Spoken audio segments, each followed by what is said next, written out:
నమస్తే, నేను Ashok. Welcome to ప్రజా చైతన్యం. మాజీ ముఖ్యమంత్రి జగన్మోహన్ రెడ్డి పైన ప్రస్తుత ఉప ముఖ్యమంత్రి పవన్ కళ్యాణ్ గారు ప్రేమ కురిపిస్తున్నారు. దాంతోపాటు గత ప్రభుత్వంలో చేసినటువంటి కొన్ని ప్రాజెక్టులకు సంబంధించి, కొన్ని కార్యక్రమాలకు సంబంధించి ఆయన పొగుడుతూ ఉన్నారు. ఎందుకు పొగుడుతూ ఉన్నారు అయితే, ఇటీవల అంటే నిన్నగాక మొన్న ఉప ముఖ్యమంత్రి పవన్ కళ్యాణ్ గారు కడప పర్యటనలో ఉన్నారు. కడప పర్యటనకు సంబంధించి అక్కడ సంబంధించినటువంటి గ్రీన్ కోకు సంబంధించినటువంటి ఒక పవర్ ప్రాజెక్టుని ఆయన పరిశీలించినటువంటి నేపథ్యంలో అక్కడ ఏదైతే అనుమతులు ఉన్నాయో అక్కడ ప్రాజెక్టుకి సంబంధించినటువంటి నిర్వహణలు కావచ్చు, లేదంటే మెగావాట్స్కి సంబంధించిన విద్యుత్ ఎంతవరకు ఉపయోగపడుతుంది ప్రభుత్వానికి, దాంతోపాటు అక్కడ ఎంతమందికి ఉపాధి కలుగుతుంది అనేటువంటి అంశం మీద సుదీర్ఘంగా ఆ ప్రాజెక్టుకి సంబంధించిన వ్యక్తులపైన, సుదీర్ఘంగా ఆ కంపెనీకి సంబంధించినటువంటి వ్యక్తులతో ఆయన సుదీర్ఘంగా సమావేశం నిర్వహించారు. సమావేశం నిర్వహించిన తర్వాత గత ప్రభుత్వం ఎలాంటి నిర్ణయాలు తీసుకుంది, దానికి సంబంధించి ఈ ప్రభుత్వానికి సంబంధించి ఇంకా ఎలాంటి పర్మిషన్స్ కావాలి, ఎలాంటి వసతులు కావాలి, ఈ ప్రభుత్వానికి సంబంధించి ఇంకా మరింత కృషి చేస్తే దాన్ని ఎక్స్పాండ్ చేయడానికి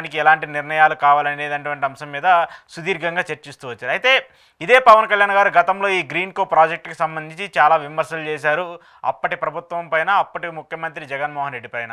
ఈ ప్రాజెక్టుకి సంబంధించి అటవీ భూమిని అక్రమంగా కొల్లగొడుతున్నారు, అటవీ భూమిని అక్రమంగా దోచేసుకొని ఈ ప్రాజెక్టుకి అప్పచెప్తూ ఉన్నారు. దాంతోపాటు ఈ ప్రాజెక్టుకి సంబంధించి ప్రభుత్వము, ఈ ప్రాజెక్టుకి సంబంధించిన వ్యక్తులు అక్రమంగా కొన్ని భూములను తీసుకొని అటవీ శాఖకు సంబంధించిన సంపదన్నింటినీ కూడా కొల్లగొట్టడానికి, దోచుకోవడానికి విస్తృతంగా ప్రయత్నాలు చేస్తున్నారంటూ కూడా పదే పదే ప్రతిపక్షంగా ఉన్నటువంటి జనసేన పార్టీ ఆరోపిస్తూ వస్తుంది. ఉప ముఖ్యమంత్రిగా ఉన్నటువంటి ప్రస్తుతం ఉన్నటువంటి పవన్ కళ్యాణ్ గారు కూడా అప్పట్లో అధికారంలో ఉన్నటువంటి జగన్మోహన్ రెడ్డి పైన, అధికార పార్టీ పైన కూడా విమర్శలు చేస్తూ వస్తున్నారు. అయితే తాజాగా ఈ ప్రాజెక్ట్ని పరిశీలించిన తర్వాత జగన్మోహన్ రెడ్డి పైన ఆయనకు ఉన్నటువంటి భావాన్ని, జగన్మోహన్ రెడ్డి మీద ఆయన చేసినటువంటి కామెంట్స్ని వెనక్కి తీసుకుంటున్నట్టు, దాంతోపాటు గత ప్రభుత్వం ఇంత ఫాస్ట్గా అంటే 3 ఏళ్ల లోపే ఇంత పెద్ద ప్రాజెక్ట్ని సుదీర్ఘంగా కంప్లీట్ చేయడము, దాంతోపాటు ఆ ప్రాజెక్టుకి సంబంధించి అంతమందికి ఉపాధి కల్పించడం కూడా మంచి పరిణామము. దానికి సంబంధించి ఏదైతే అటవీ శాఖ మంత్రిగా నేనున్నానో మిగతా అనుమతులు కావచ్చు, మిగతా ఈ ప్రాజెక్టుకి సంబంధించి ఎలాంటి పర్మిషన్స్ కావాలో తక్షణమే వాటిని నేను ఇస్తానంటూ కూడా చెప్తూ వచ్చారు. దాంతోపాటు ముఖ్యమంత్రిగా ఉన్నటువంటి చంద్రబాబు నాయుడుతో మాట్లాడి, అలాగే కేంద్ర ప్రభుత్వం మాట్లాడి ఈ ప్రాజెక్టుకి సంబంధించి ఎక్స్పాన్షన్కి సంబంధించి కావచ్చు, లేదంటే కేంద్రం నుంచి రావాల్సినటువంటి సహాయ సహకారాలు సంబంధించి కావచ్చు, పూర్తిగా మేము అందిస్తామంటూ కూడా ఆయన మాట్లాడుతూ వచ్చారే. అయితే ఇప్పుడు జగన్మోహన్ రెడ్డి పొగటం వల్ల, జగన్మోహన్ రెడ్డి ప్రభుత్వం ఈ ప్రాజెక్టుకి సంబంధించి మంచి పని చేసిందని పవన్ కళ్యాణ్ గారు చెప్పడం వల్ల జగన్మోహన్ రెడ్డికి అడ్వాంటేజ్ అయిందా లేదా అనేది పక్కన పెడిస్తే మాత్రము పవన్ కళ్యాణ్ చేసినటువంటి కామెంట్స్ వల్ల కూటమిలో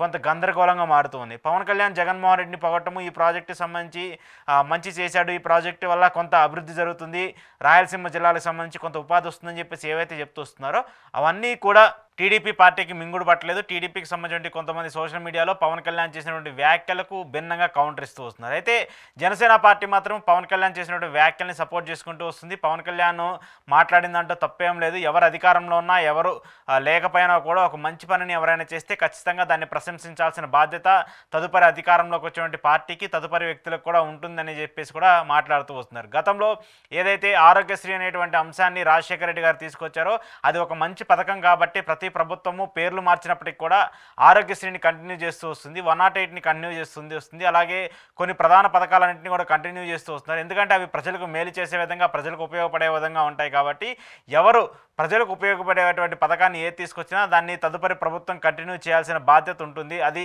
ఖచ్చితంగా రాజకీయాల్లో ఒక విలువైనదిగా భావించవచ్చు అంటూ కూడా మాట్లాడుతూ వస్తున్నారు. ఇప్పుడు అదేవిధంగా జగన్మోహన్ రెడ్డికి సంబంధించి గ్రీన్ కో ప్రాజెక్టుకి సంబంధించి పవన్ కళ్యాణ్ మాట్లాడినటువంటి వ్యాఖ్యల్ని కూడా అలానే తీసుకోవాలంటూ కూడా జనసేన శ్రేణులు చెప్తున్నారు. పవన్ కళ్యాణ్ అధికారంలో ఉన్నా, ప్రతిపక్షంలో ఉన్నా, ఏ ప్రభుత్వానికి సంబంధించిన కార్యక్రమం మంచి కార్యక్రమం ఉంటే దాన్ని ఖచ్చితంగా సపోర్ట్ చేస్తూ, ఖచ్చితంగా మద్దతు ఇస్తూ వస్తామంటూ కూడా జనసేనకు సంబంధించిన శ్రేణులు చెప్తున్నారు. అయితే జనసేనకు సంబంధించిన శ్రేణులు ఇలా రియాక్ట్ అవుతుంటే మాత్రము టీడీపీకి సంబంధించిన శ్రేణులు మాత్రము పవన్ కళ్యాణ్ చేసినటువంటి వ్యాఖ్యలను, పవన్ కళ్యాణ్ చేసినటువంటి కామెంట్స్ని మాత్రము రివర్స్లో చూస్తున్నారు, భిన్నంగా చూస్తున్నారు, నెగిటివ్గా చూస్తున్నారు. వాటికి సంబంధించి పవన్ కళ్యాణ్కి వ్యతిరేకంగా కొంత సోషల్ మీడియాలో కావచ్చు, లేదంటే జగన్మోహన్ రెడ్డికి సపోర్ట్గా మాట్లాడుతున్నారంటూ కూడా వైసీపీకి సంబంధించిన సోషల్ మీడియా కావచ్చు, ఎవరికి వాళ్ళు తోచినట్టుగా రాసుకుంటూ, ఎవరికి వాళ్ళు తోచినట్టుగా సోషల్ మీడియాలో ట్రోల్స్ చేస్తూ వస్తున్నప్పటికీ కానీ పవన్ కళ్యాణ్ గారు మాత్రం తనదైన శైలిలో, తనదైన రాజకీయంతో ముందుకు వెళ్తూ ఉన్నారు.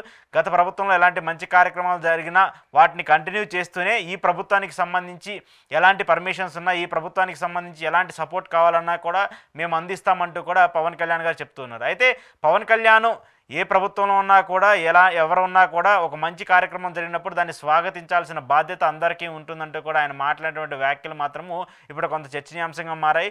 జగన్మోహన్ రెడ్డి విమర్శిస్తూనే, జగన్మోహన్ రెడ్డిని తిడుతూనే, జగన్మోహన్ రెడ్డి చేసినటువంటి కార్యక్రమాలను పొగట్టడం అనేది కొంత భిన్న రాజకీయ తత్వంగా పవన్ కళ్యాణ్ మనం చూస్తున్నాం. అయితే ఇదే పవన్ కళ్యాణ్ గారు గతంలో ఈ గ్రీన్కో ప్రాజెక్టుకు సంబంధించి ఆయన అనేక ఆరోపణలు చేశారు, అనేక విమర్శలు చేస్తూ వచ్చారు.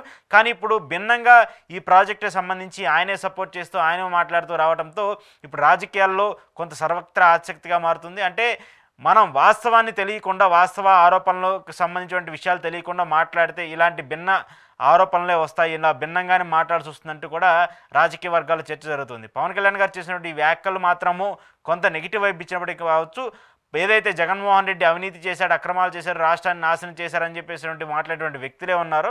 అదే వ్యక్తులు ఇప్పుడు జగన్మోహన్ రెడ్డి పాలనకు సంబంధించి, జగన్మోహన్ రెడ్డి తీసుకొచ్చినటువంటి ప్రాజెక్టులకు సంబంధించి అవన్నీ చూస్తూ జగన్మోహన్ రెడ్డి అభివృద్ధి బాగా చేశాడు, జగన్మోహన్ రెడ్డి కొన్ని నిర్ణయాలు, మంచి నిర్ణయాలు తీసుకుంటారంటూ కూడా కామెంట్ చేసిన వాళ్ళే ఇప్పుడు జై కొట్టే పరిస్థితికి ఏపీ రాజకీయాల్లో మనకు కనిపిస్తుంది. అలాంటి మార్క్ రాజకీయాన్ని జగన్మోహన్ రెడ్డి తీసుకొచ్చారని చెప్పేసి వైసీపీ శ్రేణులు భావిస్తూ వస్తున్నారు.